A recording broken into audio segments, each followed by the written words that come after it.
यह किस्सा है ईरान के शहर मशहद का, जहां पर एक बहुत बड़ा शेख रहा करता था जो खलीफा का बहुत करीबी ओहदेदार था। उसकी खानकाह के अर्द गिर्द बहुत सारे खेत थे जहां खूब फसलें होती थीं। वह सारा दिन अपने स्वास्थ्य में बैठा टैक्स वसूल किया करता था। सच पूछो तो उसे आज तक कोई परेशानी छूकर भी न गुजरी थी। वह इस कदर काहिल था कि अपना मुंह भी उस वक्त खोलता जब उसे कोई चीज खानी होती। यूं लगता था कि वह बहुत आलिम फाजिल है, और यह बात सही भी थी। शेख कासिम कमोबेश अपना सारा वक्त खाने, पीने और सोने में सरफ करता था। इसी वजह से वह दिन ब दिन मोटा और काहिल होता जा रहा था। एक दिन एक गैर मामूली वाकया पेश आया जिसने शेख की मुतमईन जिंदगी में हलचल मचा दी। वह यह कि खलीफा को अचानक शेख का ख्याल आया। खलीफा जब महल में फारिग बैठा होता तो वक्त गुजारी के तरीके ढूंढता रहता। एक दिन न जाने उसे क्या सूझी कि उसने अपने आदमी को हुक्म दिया कि वे शेख को महल में बुला लाए। जब शेख सामने आया तो खलीफा ने उसे मुखातिब किया, आइए शेख, चूंकि आप बहुत काबिल आदमी हैं और आपको फुर्सत भी मयस्सर है, इसलिए मैंने आपको कुछ सवालों के जवाब देने के लिए यहां बुलाया है। आली जा, अगर आप अपनी बेमिसाल दहानत के बावजूद इन सवालों का जवाब नहीं दे सकते तो मुझे खतरा है कि मैं भी आपकी कोई मदद न कर सकूंगा। यह सुनकर शेख ने लरजती हुई आवाज में जवाब दिया। उसके लिए यह ख्याल ही बहुत परेशान कन था कि खलीफा की तलब का मकसद उसे कोई अच्छा ओहदा या तरक्की देना नहीं। सुनो शेख, खलीफा ने कहा, तुम्हें इस कदर इनकसारी से काम नहीं लेना चाहिए। हर कोई कहता है कि तुम इतने ज़हीन और दानिशमंद हो कि दुनिया में कोई तुम्हारा मुकाबला नहीं कर सकता। अब वक्त आ गया है कि अपनी अकल को काम में लाओ और ये 3 मुश्किल सवालात हल कर दो। खलीफा ने कुछ देर सांस लिया और फिर कहने लगा, सवाल नंबर 1, समुंदर कितना गहरा है? सवाल नंबर 2, मुझे घोड़े पर सवार होकर दुनिया का चक्कर लगाने में कितना अरसा लगेगा? और सवाल नंबर 3, जमीन और आसमान का दरमियानी फासला कितना है? खलीफा के सवालात सुनकर शेख इतना परेशान हुआ कि उसके माथे से पसीना टपकने लगा। वो इन सवालात का जवाब कैसे देता? वाकई उसकी समझ में कुछ नहीं आ रहा था। वो हिचकिचाते हुए बोला, मुझे अगर आली जाहा मुनासिब समझें तो कुछ गौर व फिक्र के लिए मोहलत इनायत फरमाएं। खलीफा ने कहा, ठीक है, कोई बात नहीं, मैं तुम्हें 2 हफ्ते की मोहलत देता हूं। 2 हफ्तों के बाद तुम बिल्कुल दुरुस्त जवाबात तलाश करके मेरी खिदमत में पेश हो जाना। इस सिलसिले में शक व शुबह की कोई गुंजाइश नहीं होनी चाहिए, क्योंकि तुम मेरे सबसे बड़े आलिम हो। बसूरती दीगर तुम्हें अपना बोरिया बिस्तर समेटकर खानकाह से जाना पड़ेगा। तुम्हें सिर्फ एक छोटे से गधे पर उसकी दुम की जानिब मुंह करके बैठने की इजाजत होगी, और यूं ही तुम्हें पूरे मुल्क में घूमना होगा ताकि लोगों को उन अफराद का हश्र मालूम हो सके जो खुद को आलिम फाजिल जाहिर करने की कोशिश करते हैं। जब शेख महल से रुखसत हुआ तो न सिर्फ बहुत दिल शिकस्ता था बल्कि खौफजदा और घबराया हुआ भी था। उसे खुद भी इल्म ना हुआ कि वो वापस किस तरह खानकाह में पहुंचा। वहां पहुंचकर उसने देखा कि मेज पर लजीज खाना पका हुआ मौजूद था, लेकिन उसने एक निवाला तक न खाया और सीधा अपनी ख्वाबगाह में चला गया। बिस्तर पर लेटकर वो यूं रोता रहा जैसे अभी अपने खालिक से जा मिलने वाला हो। वो रात भर करवटें बदलता रहा और उसकी पलक एक लम्हे के लिए भी न झपकी। उसका उलझा हुआ जहन खलीफा के बताए हुए सवालात के हल का कोई तरीका न ढूंढ सका।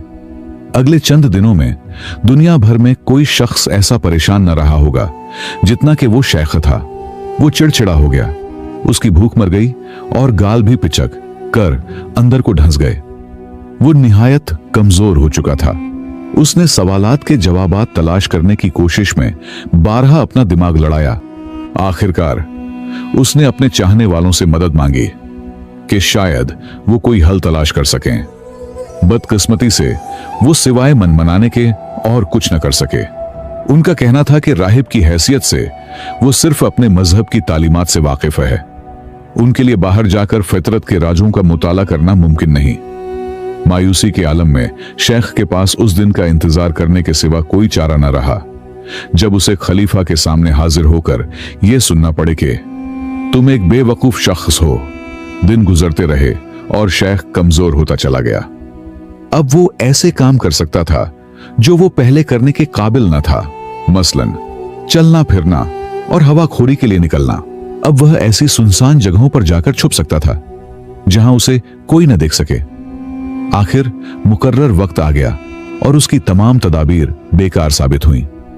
खलीफा से मुलाकात के दिन से एक शाम पहले वह टहलता हुआ एक सुनसान जगह निकल गया। माथे पर परेशानी की शिकने लिए वह नीचे देखता हुआ चल रहा था कि किसी से टकराते टकराते बचा। वह एक मेहनती चक्की बाण था जो काश्त का मौसम खत्म होने के बाद गंधुम पीसने खानकाह में आया करता था। जब चक्की बाण ने देखा कि उसके सामने शेख खड़ा है तो वह जल्दी से उसके लिए रास्ता छोड़कर हटने लगा। लेकिन फिर उसने सोचा कि अगर उसने अपने आका की मिजाज पुरसी नहीं की तो वह नाराज हो जाएगा। लिहाजा वह कहने लगा, आका, क्या मैं पूछ सकता हूं कि आप इतने परेशान क्यों हैं? लगता है आप पर किसी का साया आ गया है। शेख ने ठंडी आह भरकर कहा, तुम सही कहते हो। शायद तुम्हारी मुझसे ये आखिरी मुलाकात हो। कल मुझे खलीफा के 3 सवालात का जवाब देने महल जाना है। और फिर उसने सारी बात बड़ी बेतकल्लुफी से चक्की बाण को बता दी। हालांकि आम हालात में शायद वह उसके सलाम का सीधे मुंह जवाब तक न देता।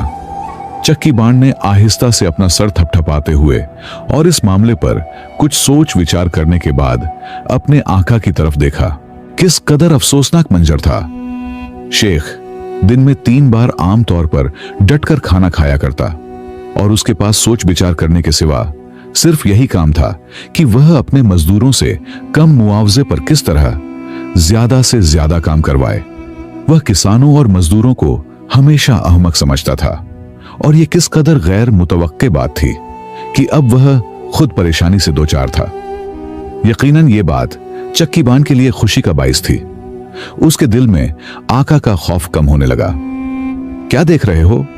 चक्की बाण को अपनी तरफ देखता पाकर शेख ने बुलंद आवाज में पूछा, क्या तुम मुझे नहीं जानते? मैं आपको अच्छी तरह जानता हूं आका, चक्की बाण ने जवाब दिया।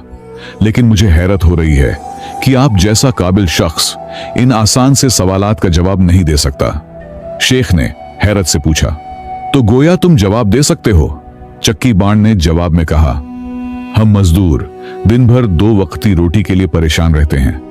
अगर तेज फहमी का माजहरा न करें तो फिर हमें अगले जहान में खुदा से मिलने के लिए तैयार रहना चाहिए। शेख ने उसकी बात काटते हुए कहा, नहीं, तुम खुदा के हुजूर पेश नहीं हो सकते क्योंकि तुम्हारा कोई मजहब नहीं। चक्की बाण बोला, चलिए तो फिर मेरा शैतान ही से आमना सामना होगा। बहरहाल अभी तो मैं जी रहा हूं।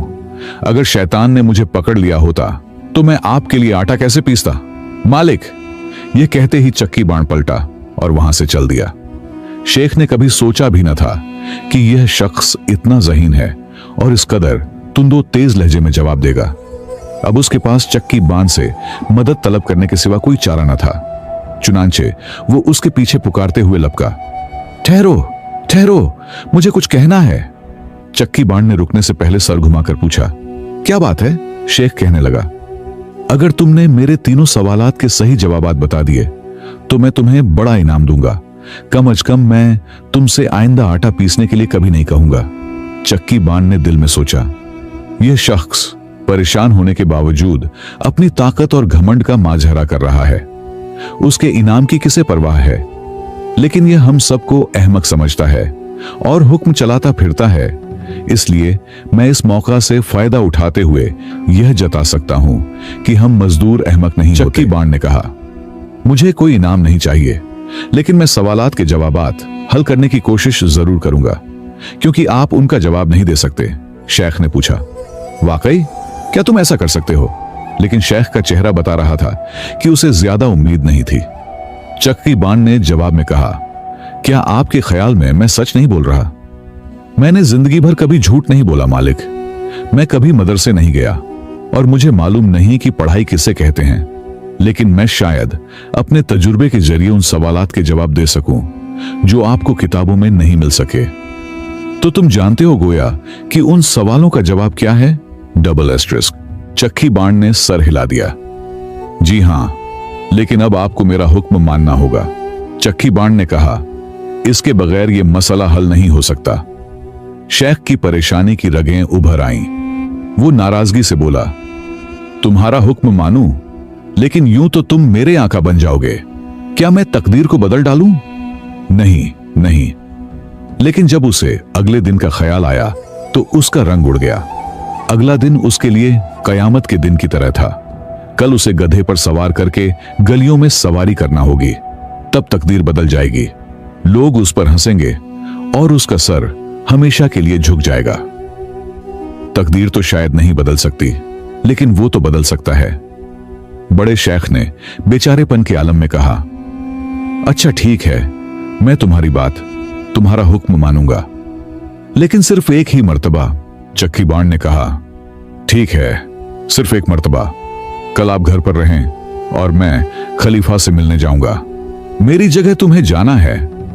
फिर अपनी तमाम तर परेशानियों के बावजूद वो खुद को पुरसुकून महसूस करने लगा। चक्की बाण ने कहा, क्यों नहीं मुझे अपना चोगा और टोपी दे दें। खलीफा से मुलाकात के लिए मैं ये चीजें पहन जाऊंगा। बस देखते जाइए, हो सकता है मैं आपका मसला हल कर दूं। चक्की बाण का लहजा इतना पुरएतमाद था। शेख, जो यूं तो तबाही के किनारे पर खड़ा था, उस पर भरोसा किए बगैर न रह सका। अगले रोज चक्की बाण ने अपनी दाढ़ी मुंह दी और अपने मालिक का चोगा और टोपी पहनकर शेखा का रूप धर लिया। चेहरा छुपाने के लिए उसने टोपी नीचे झुकाई और महल में पहुंच गया। खलीफा ने उसे देखा तो फौरन बोला, तुम सही वक्त पर पहुंचे हो। खलीफा, जो बड़े वकार के साथ तख्त पर बैठा था, उसके इर्द गिर्द शहजादे, नवाब और वजीराज विराजमान थे। देखो, यहां कितने अहम लोग तुम्हारी गैर मामूली झांत की दाद देने के लिए जमा हैं। तो आओ, हम पहले सवाल से शुरू करते हैं। खलीफा ने कहा, यह बताओ कि समुंदर कितना गहरा है? चक्की बाण ने अपने मालिक की आवाज की नकल उतारते हुए कहा, यह तो बहुत आसान सवाल है। समुंदर की गहराई उस पत्थर से मालूम की जा सकती है जो उसमें फेंका जाए। खलीफा ने कहा, हां हां, तुम्हारा जवाब सही है। और यह सोचकर उसकी मुस्कुराहट गहरी हो गई कि पानी में फेंका जाने वाला पत्थर उसी वक्त रुकता है जब समुंदर की तह तक पहुंच जाए। अब खलीफा ने कहा, बराए मेहरबानी दूसरे सवाल का जवाब दो। घोड़े पर सवार होकर दुनिया का चक्कर लगाने में मुझे कितना वक्त लगेगा? चक्की बाण ने कहा, इसका इन्हिसार आपके घोड़े की रफ्तार पर है। अगर आली जाह तुल्लुए आफताब के वक्त सफर करें और घोड़ा जमीन की रफ्तार से दौड़े तो दुनिया का सफर करने के लिए आपको 24 घंटे दरकार होंगे। खलीफा ने कहा, बहुत खूब, मेरे ख्याल में तुम्हारा जवाब सही है, क्योंकि मैं इससे बेहतर जवाब नहीं ढूंढ सकता। तो अब आखिरी सवाल, आसमान और जमीन का दरमियानी फासला कितना है? खलीफा ने बड़े तजस्सुस से सवाल किया। चक्की बाण ने सर झुकाते हुए जवाब दिया, आसमान और जमीन का दरमियानी फासला 40,000 10 मील 22 गज 1 फुट और 7 इंच है। खलीफा खुशी से पुकार उठा, शानदार, तुमने यह हिसाब कैसे लगा लिया? चक्की बाण ने बड़ी अकीदत से कहा, आली जाह, क्या आप खुद पैमाइश करना चाहते हैं? अगर आपके नतीजे मेरी बात के बरक्स निकलें तो बेशक मेरी गर्दन अपनी तलवार से उड़ा दीजिएगा। खलीफा की हंसी छूट गई और वह मुस्कुराकर बोला, तुमने अपनी तरबियत बहुत अच्छी तरह की है और तुम्हारा इल्म मेरी उम्मीद से ज्यादा वसीहा है। फिर कुछ देर खामोश रहकर खलीफा ने संभलते हुए कहा, मुझे यकीन है कि तुम अपनी झानियत की बदौलत यह अंदाजा लगा सकते हो कि मैं इस वक्त क्या सोच रहा हूं। ईमानदारी से बताओ, मैं इस वक्त क्या सोच रहा हूं, और फिर जो कुछ तुम मांगते हो मैं तुम्हें दूंगा। चक्की बाण ने कहा, जी, मुझे अच्छी तरह मालूम है कि आप क्या सोच रहे हैं, लेकिन जहां तक हकीकत है मैं सच्ची बात नहीं बता सकता। खलीफा ने नाराज होते हुए पूछा, क्यों भाई? वहां बैठे हुए शहजादे, नवाब और वजीर भी परेशान हो गए, क्योंकि वो ये समझे कि चक्की बाण कहना चाह रहा है कि खलीफा बड़ा बेईमान है। चक्की बाण, अगर आपका इंसार है तो मैं आपको सच्ची बात बता देता हूं। मैं आपके हुक्म की तामील करता हूं। चक्की बाण ने कहा, आली जाह, ये सोच रहे हैं कि शेख वाकई आलिम व फाजिल है जो हर तरह के सवालों का जवाब दे सकता है। लेकिन आलिजा, आप गलती पर हैं। मैं शेख नहीं हूं, बल्कि इनकी खानकाह का एक मामूली सा चकी बाण हूं। यह कहते ही चकी बाण ने अपनी टोपी सर से खींच ली और चोरगा उतार दिया। फिर उसने अपना सर नीचे झुका लिया ताकि खलीफा उसके बिन बलाए चले आने और गुफ्तगू करने पर उसे माफ कर सके। हैरत के मारे खलीफा देर तक एक भी लफ्ज न कह पाया। उसकी समझ में नहीं आ रहा था कि क्या करना बेहतर होगा, नाराज हो या चकी बाण के मिजाक को सराहा जाए जो इससे पहले कभी किसी ने नहीं किया। वह इस नतीजे पर पहुंचा कि उसे नाराज नहीं होना चाहिए, क्योंकि चकी बाण ने जो कहा था वह ठीक कहा था। इसीलिए उसकी नाराजगी का कोई जवाज न था। शहजादों, नवाबों और वजीरों को भी इस हकीकत का एतराफ करना पड़ा। तो लगता यूं है कि तुम मेरे शेख हो और प्रोविंस से ज्यादा जहीन हो, खलीफा ने कहा। चुनांचे अब मैं तुम्हारे मोटे मालिक के बजाय तुम्हें अपना सदर आला मुकर्रर करता हूं। अब वह आटा पीसने का काम करेगा। चुनांचे उसी लम्हे खलीफा ने अपने कुछ आदमी भेजकर शेख को महल में हाजिर होने का हुक्म दिया। कुछ देर बाद जब खलीफा के आदमी शेख को लेकर आए तो खलीफा उसे देखकर बहुत ज्यादा अकबगोलाड़ हो गया, क्योंकि शेख ने खलीफा के दिए गए ओहदे का गलत इस्तेमाल किया था। उस दिन शेख को एक गद्दे पर बिठाकर पूरे गांव में घुमाया गया। लोग शेख की ये हालत और अंजाम देखकर उस पर बहुत ज्यादा हंसने लगे और उसके अंजाम से तौबा तौबा करने लगे। खलीफा ने चकी बाव को शेख के बेहतरीन ओहदे पर फाइज कर दिया, क्योंकि खलीफा ने इस बात को साबित किया कि ओहदा हमेशा उन्हीं लोगों के लिए होना चाहिए जो लोग उसके लिए वाकई अहल होते हैं, न कि उन लोगों के लिए जो महज सरकारी माल से अपना पेट पालते हैं, बल्कि अपने ओहदे का गलत इस्तेमाल करके हुकूमत को भी नुकसान पहुंचाते हैं। इस वाक़े से एक अहम सबक मिलता है कि ओहदों और इख्तियारात का इस्तेमाल हमेशा ईमानदारी और इंसाफ के साथ करना चाहिए। जब किसी शख्स को कोई जिम्मेदारी दी जाए तो उसका मकसद सिर्फ जाती फायदा या सरकारी वसाइल का गलत इस्तेमाल करना नहीं होता, बल्कि उसे अपनी जिम्मेदारियों को ईमानदारी से अदा करना चाहिए, न कि हर लम्हा अपने पेट के बारे में ही सोचना चाहिए। इसके साथ साथ इक्तिदार भी उन लोगों के हाथ में होना चाहिए जिन्हें वाकई इसकी कद्र और अहमियत का पता हो।